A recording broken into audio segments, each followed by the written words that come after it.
Remember, when we're looking at taxes, we look at your itemized compared to your standard. So essentially, standard deduction says if you can fog a mirror and if you're breathing, right, then you can take a deduction, and it's roughly $15,000 if you're single and $30,000 if you're married filing jointly here in 2025, roughly that amount.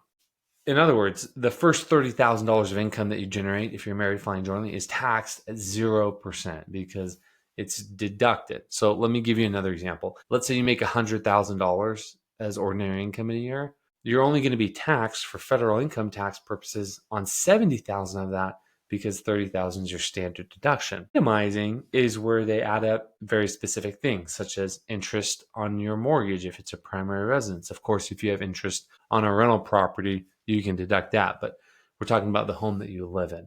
It's different. Deduction for charitable giving, deduction for healthcare related expenses above a certain amount, above a ceiling, state and local tax deductions, what we call SALT.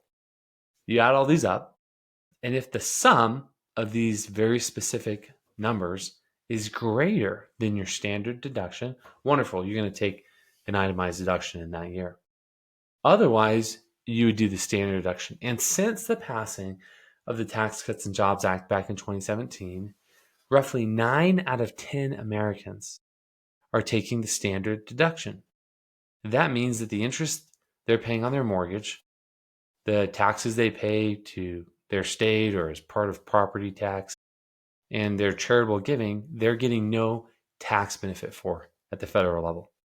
That may be a surprise to you. You may have thought that there's a little bit of meat on that bone. You may have thought you were getting a tax benefit for the interest on your mortgage, but odds are you're not getting it.